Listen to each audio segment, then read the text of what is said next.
नमस्कार साथियों, आज मेरा YouTube चैनल सुविधा 2010 का प्लेलिस्ट राष्ट्र निर्माता में आपका पुनः एक बार हार्दिक अभिनंदन। उम्मीद करते हैं आप सभी परिवार के साथ कुशल मंगल होंगे। इस प्लेलिस्ट में शिक्षा एवं शिक्षा विभाग से जुड़े बहुत तरह के वीडियो उपलब्ध हैं। आप चाहे तो प्लेलिस्ट में जाकर एक के बाद एक सभी वीडियो देख सकते हैं, जो आपके लिए बहुत ही महत्वपूर्ण और लाभदायक सिद्ध होगा।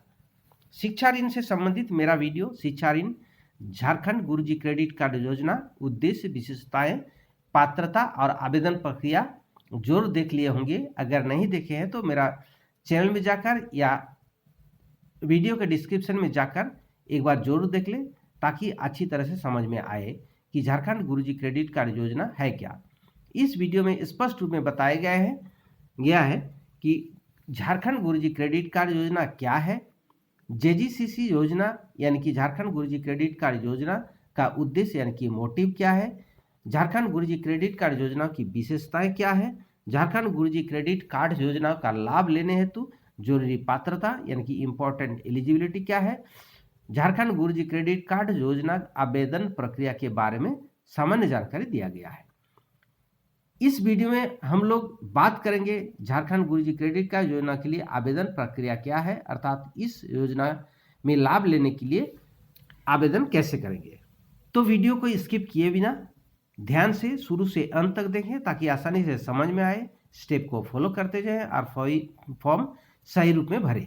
तो साथियों, अभी तक अगर चैनल को सब्सक्राइब नहीं किए हैं तो इस तरह का महत्वपूर्ण वीडियो पाने के लिए चैनल को सब्सक्राइब कर ऑल नोटिफिकेशन बेल आइकन को दबा दें और जरूरतमंद साथियों को वीडियो शेयर कर दें, ताकि उन्हें भी नोटिफिकेशन का लाभ मिल सके। तो चलिए शुरू करते हैं आज का वीडियो। तो साथियों, चलिए हम लोग बात करते हैं गुरुजी स्टूडेंट क्रेडिट कार्ड योजना का छात्र सूचना सह आवेदन प्रपत्र कैसे भरेंगे। यह एक ऑफलाइन फॉर्म है। आप चाहे तो शिक्षा विभाग के कार्यालय से यह फॉर्म प्राप्त कर सकते हैं, अन्यथा ये लिंक से भी डाउनलोड कर सकते हैं। तो चलिए हम लोग इसको भर के दिखाते हैं कि किस तरह से आप भरिएगा। ध्यान रखें, जो ये लेफ्ट साइड में जो बॉक्स दिया हुआ है, ये बॉक्स ये सिर्फ कार्यालय उपयोग के लिए है, इसमें कुछ नहीं लिखना है। राइट साइड में जो दो बॉक्स दिया हुआ है, पहला बॉक्स में आवेदक अपना नवीनतम पासपोर्ट आकार का रंगीन फोटो यहाँ चिपकाना है। दूसरा है सह आवेदक या आपका माता पिता या अभिभावक का फोटो यहाँ चिपकाना है। ओके, और जो देख लीजिए नोट में लिखा हुआ है, आप इसमें काले या नीले पेन का ही उपयोग करें और बड़े अक्षरों में इसको भरना है। ठीक है, उसके जस्ट नीचे दिया है, देख लीजिए आवेदक का विवरणी जो नीचे है, इसमें हम लोग आवेदक का विवरणी एक एक करके भरते जाएंगे। तो देख लीजिए आवेदक की विवरणी जो दिया हुआ है ऊपर में, इसमें अगर पहला नंबर में है आवेदक का नाम, 10वीं कक्षा प्रमाण पत्र के अनुसार, मतलब आपका मैट्रिक सर्टिफिकेट में जिस तरह का नाम लिखा हुआ है उसी तरह का नाम स्पष्ट एकदम साफ साफ अक्षरों में कैपिटल लेटर अंग्रेजी में आप भरेंगे। ठीक है, उसके बाद दूसरा नंबर में दिया हुआ है जन्म तिथि, 10वीं कक्षा के प्रमाण पत्र के अनुसार जो भी आपका ये है डेट ऑफ बर्थ है, उसको आपको यहाँ लिखना है जिस तरह से ये लिखा गया है। ठीक है, तीसरा नंबर में है लिंग, जैसे लिंग में पुरुष है तो पुरुष में टिक करना है, महिला तो महिला में, या अन्य है तो अन्य में। ठीक है, इस तरह से आपको इसमें कुछ नहीं टिक कर देना है। चौथा नंबर में जो दिया हुआ है वर्ग, यानी कि यहाँ वर्ग का मतलब कास्ट में है। आप अगर अजजा यानी कि अनुसूचित जनजाति में है तो पहला, अनुसूचित जाति में है तो दूसरा, BC1 BC2 सामान्य, EWS ये आप जिसमें आपका कास्ट आता है उसको आप लोग सिर्फ टिक कीजिएगा। ठीक है, उसके बाद पांचवा नंबर में धर्म, यानी कि आप किस धर्म से बिलोंग करते हैं उस धर्म को यहाँ लिखना है अंग्रेजी के कैपिटल लेटर में। ठीक है, उसके बाद 6 नंबर में जो दिया हुआ, क्या आप विकलांग दिव्यांग विद्यार्थी हैं, हाँ तो पहला नंबर बॉक्स में टिक करना है, नहीं तो दूसरा नंबर में। ठीक है, उसके बाद हम लोग बात करेंगे 7वां नंबर में जो है पता यानी कि एड्रेस के बारे में।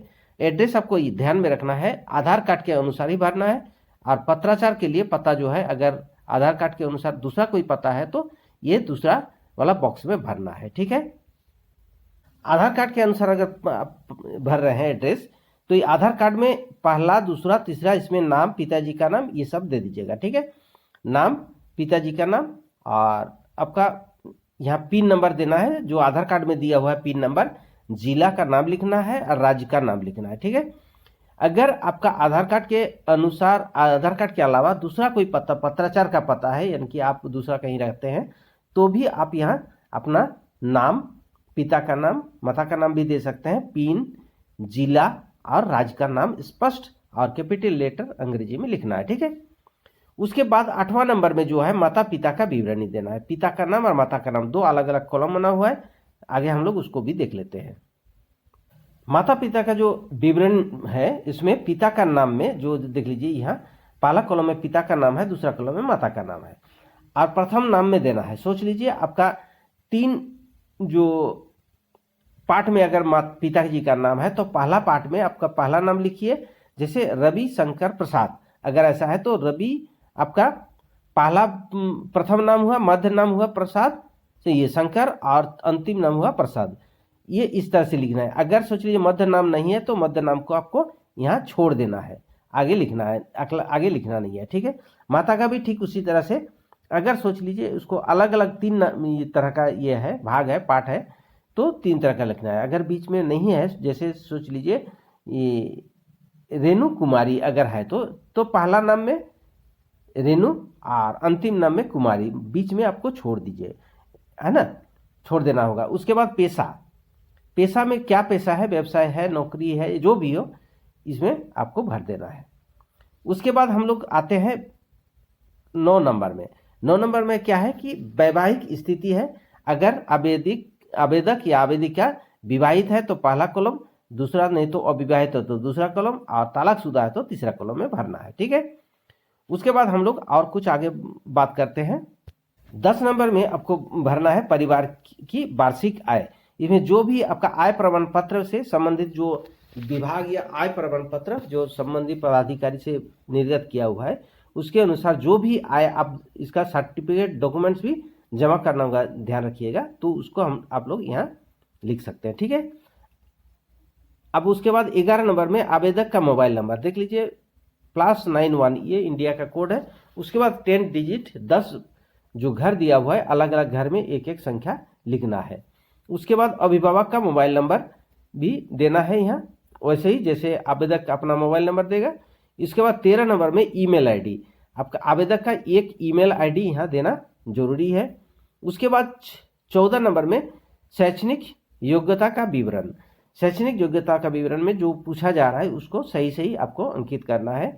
क्या आप झारखंड के किसी विद्यालय में 10वीं कक्षा उत्तीर्ण है, हाँ या नहीं।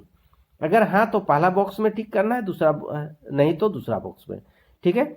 उसके बाद यदि हाँ तो कृपया विवरण प्रदान करें। अगर हाँ कीजिएगा तो इसमें विद्यालय का नाम लिखना है, उसके यहाँ विद्यालय का नाम लिखना है, विद्यालय का पता लिखना है, जिला किस जिला में स्कूल जो जहाँ पढ़े हैं वो किस जिला में है, बोर्ड का नाम यानी कि आप किस बोर्ड से पास किए हैं। ठीक है। उसके बाद उत्तीर्ण होने का वर्ष और प्राप्तांक यानी कि CGPA प्रतिशत में लिखना है। अगर सोच लीजिए कोई 78, 79, ये इस तरह से आपको यहाँ इस जगह में भरना है। ठीक है। आगे देख लीजिए, क्या आप झारखंड के किसी विद्यालय या कॉलेज से 12 इनकी 12वीं कक्षा उत्तीर्ण है। अगर हाँ है तो हाँ और नहीं तो नहीं। इसमें एक ही बॉक्स में करना है, हाँ या नहीं। अगर हाँ है देख लीजिए, अगर कृपया विवरण देना होगा विद्यालय का या कॉलेज का नाम जहाँ से आप 12 पास किए हैं, 12वीं कक्षा पास किए हैं। ये भी ध्यान रखिएगा, कैपिटल लेटर स्पष्ट रूप में लिखा होना जरूरी है। उसके बाद कॉलेज या विद्यालय का पता, जिला यानी कि किस जिले में कॉलेज स्थित है, बोर्ड का नाम है यानी कि किस बोर्ड से 12वीं का कक्षा उत्तीर्ण किए हैं, उत्तीर्ण होने का वर्ष, और यहाँ CGPA यानी कि प्राप्तांक का प्रतिशत प्राप्तांक देना होगा यहाँ। ठीक है। उसके बाद 15 नंबर में सरकारी आईडी का विवरण। सरकारी आईडी बोले तो आधार कार्ड और पैन नंबर, ये आपको देना है। देखिए आवेदक और अभिभावक दोनों का यहाँ आधार कार्ड इस जगह में आवेदक का और इस जगह में अभिभावक का आधार नंबर स्पष्ट रूप में लिखा होना चाहिए। पैन नंबर अगर है तो देना होगा, नहीं तो इसका कोई मैंडेटरी नहीं है। फॉर्म के एकदम नीचे जो देखिए लीजिए घोषणा पत्र दिया हुआ है, इसमें घोषणा को पढ़ के समझ लीजिए और नीचे हस्ताक्षर कर दीजिए। इसमें जो लिखा हुआ है, मैं एतद द्वारा घोषणा करता हूं या करती हूं कि मेरे द्वारा प्रदान की गई उपरोक्त जानकारी मेरे सर्वोत्तम जानकारी के अनुसार सत्य है और गुरुजी स्टूडेंट क्रेडिट कार्ड योजना के तहत पंजीकरण के उद्देश्य से सक्षम प्राधिकारी द्वारा इसका उपयोग किया जा सकता है। मैं गुरुजी स्टूडेंट क्रेडिट कार्ड योजना के वेब पोर्टल में पंजीकरण विवरण उपलब्ध होने पर सत्यापित और पुष्टि करूंगा। मैं अपना आधार नंबर स्वेच्छा से जमा करता हूं और सक्षम पदाधिकारी द्वारा आवश्यकता पड़ने पर इसे UIDAI के साथ प्रमाणित के लिए अपनी सहमति प्रदान करता हूं। उसके बाद देख लीजिए, ये दिनांक है, अब किस डेट को ये भर रहे हैं, स्थान यानी कि कहाँ से भर रहे हैं। और ये जो बॉक्स दिखाई दे रहा है इसमें आपका आवेदक का हस्ताक्षर स्पष्ट रूप में पूर्ण हस्ताक्षर होगा, छोटा हस्ताक्षर नहीं करना है, पूर्ण हस्ताक्षर। इसमें हस्ताक्षर याद रखिएगा, हस्ताक्षर कैपिटल लेटर में नहीं होता है, ठीक है। ये पूरा नाम यहाँ लिखना होगा। अब हम लोग आगे बात करते हैं आवेदन पत्र के साथ आप क्या क्या डॉक्यूमेंट्स जमा कर रहे हैं। देख लीजिए, इसमें चेकलिस्ट है।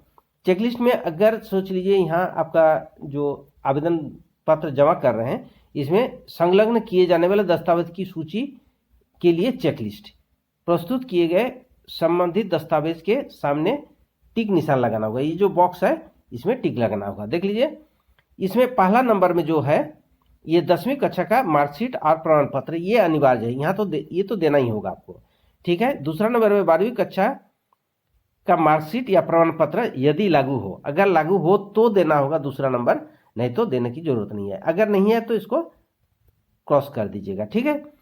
आवेदक का आधार कार्ड, इसमें 3 नंबर में जो दिया हुआ है आवेदक का आधार कार्ड तो मैंडेटरी है, देना ही है, ठीक है। 4 नंबर में क्या है कि माता पिता सह आवेदक का आधार कार्ड, ये मैंडेटरी है या नहीं है, जो भी हो आपको उसको देना है तो अच्छा है, देने से अच्छा है, इसका मतलब। उसके बाद आवेदक का पैन कार्ड यदि लागू हो, यानी कि अगर पैन कार्ड है तो पैन कार्ड का भी देना है और नहीं है तो आपको क्रॉस कर देना है, ठीक है। उसके बाद 6ठा नंबर में माता पिता या सह आवेदक का पैन कार्ड, ये भी यदि लागू हो तो देना है, नहीं तो ऐसे क्रॉस कर देना है।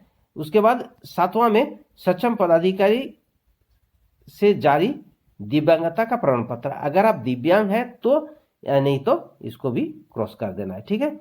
इस तरह से आप चेकलिस्ट भी आपको आवेदन पत्र के साथ संलग्न करना अनिवार्य है। तो साथियों, पूर्ण रूप से स्पष्ट एवं साफ साफ अक्षरों से भरा हुआ आवेदन पत्र के साथ संलग्न चेकलिस्ट के अनुसार स्व अभिप्रमाणित दस्तावेज लगाकर प्रखंड या जिला स्तरीय शिक्षा विभाग के कार्यालय में आवेदन पत्र जमा कर सकते हैं।